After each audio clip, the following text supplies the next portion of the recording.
You want a light-skinned girlfriend, or you want a black, or you want a chocolate girlfriend like you? Oh yeah, I want some chocolate girlfriend. A sexy chocolate girlfriend. You want her to be skinny, or you want her to be thick, or you want her to be fat, or you want her, No, I want a skinny. So you want her skinny? Yeah, a skinny girlfriend. What do you consider mommy? Do you consider mommy? What is mommy?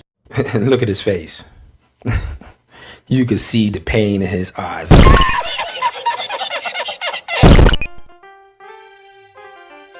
Be on the lookout for the straight up menace.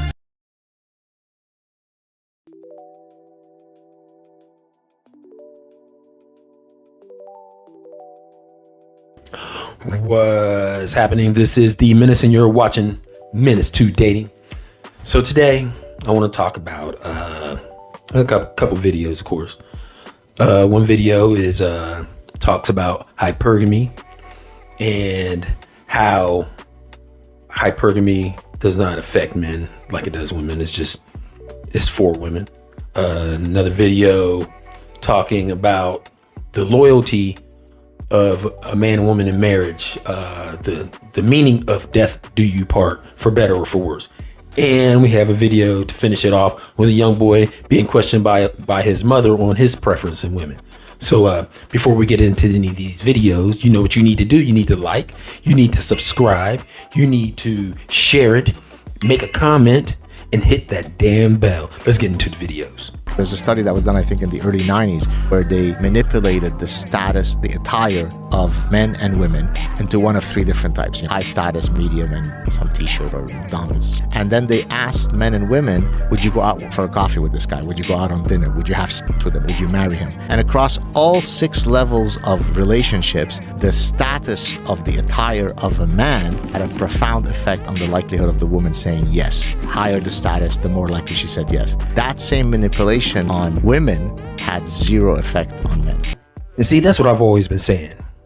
Hypergamy is a real thing. Ladies, it's just a natural thing. It's a natural thing to you to want a man who is well off. I mean, a man who looks like he can protect you, provide for you, and be loyal to you. If you think, but the most important 2 things is protection and the provisions that a man provides, the things he's going to give you in life in order to keep you comfortable. Those are the things that women care about the most. Men, on the other hand, all we want to do is find a woman who's loyal to us, who brings us peace, and she's in shape, she could cook, things. We want a woman, we want our sidekick, okay? If we're out here conquering the world, we want someone to make sure that we have peace and being comfortable when we come home, so that we're able to wake up in the morning and do it all again. So ladies, you've got to just admit it. This is what you want. Men will dig a woman out of the gutter and make her his wife. A king will take a peasant and make her a queen. Women don't do that. They don't care to do that, and they're not going to do that, fellas. So if you're sitting around waiting for a woman to come take care of you, you're probably a bum. And lady, if you have a dude that you're taking care of, there's 2 things. You're probably one of those boss bitches, you know what I'm saying? And you're making all the money and you're in your masculine. So you need a feminine type of man. And there's someone out there for everybody.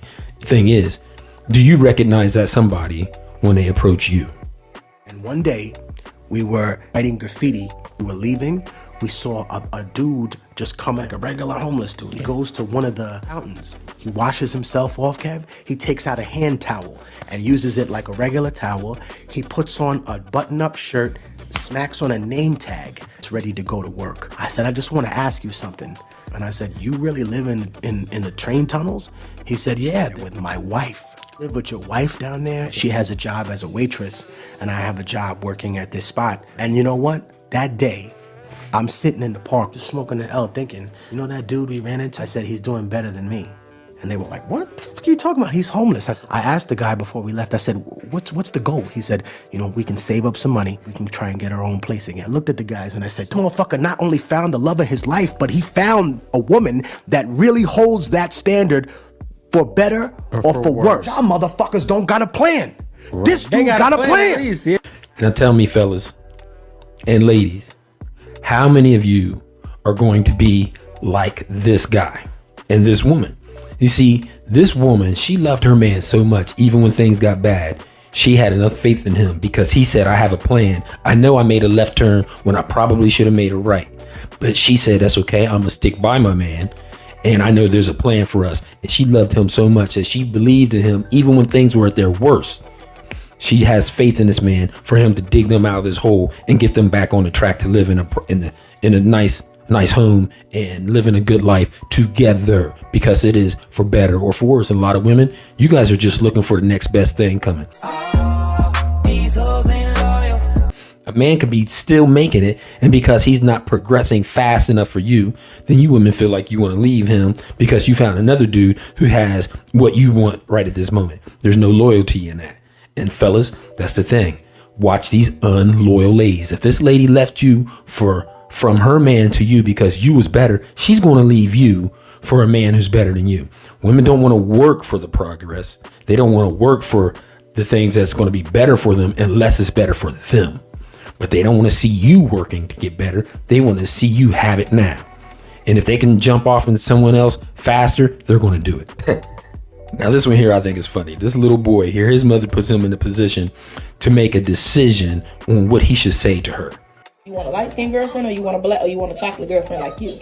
Oh yeah, I want a chocolate girlfriend. A sexy chocolate girlfriend. You want her to be skinny, or you want her to be thick, or you want her to be fat, or you want, you know? No, I want a skinny. So you want her skinny? Yeah, a skinny girlfriend. What do you consider mommy? Do you consider mommy? What is mommy? Look at his face. You could see the pain in his eyes, like, oh, mama, please, mama, don't ask me this. He does not want to answer his mom. But you know what he wants to say is like, mom, you fat. Let's see where he goes with it. Am I skinny? Mama, you pretty. Sit back. You ain't gotta go over there and hug me and tell me that. I know you said I'm pretty, but what do you consider me to be? Am I skinny? Am I fat? What do you consider me? You are getting fat, but I love you. I'm just saying you are getting a little fat. Okay, so you don't want a girl my size. We are peddling in disappointment. What? I'm just saying. I love you. I'm just saying No, you baby. getting a little big or something. You getting like fat. You getting big like that. Yeah.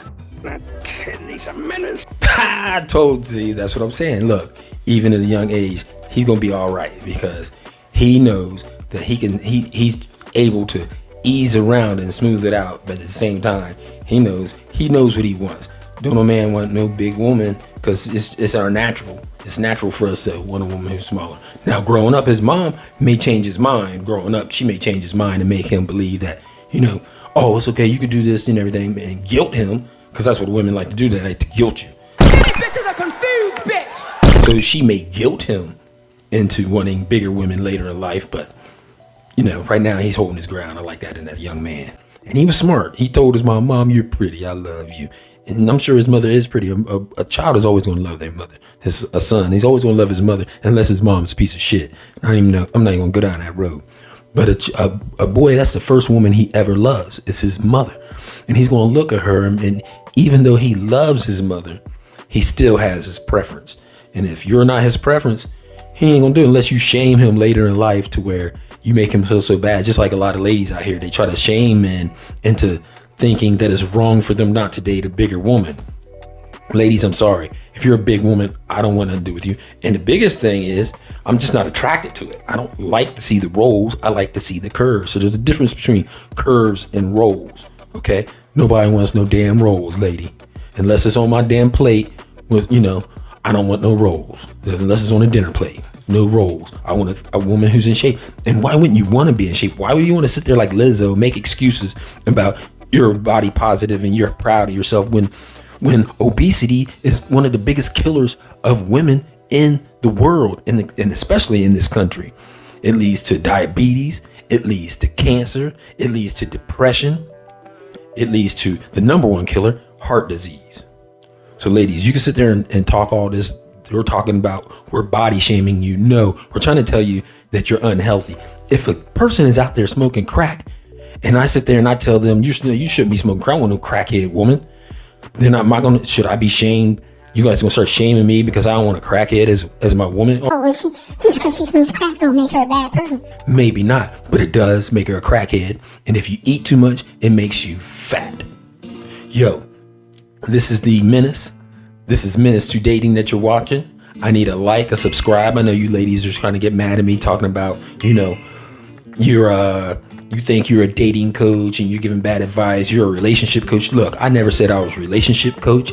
I never said I was a dating coach. But what I am is a motherfucking menace. Peace.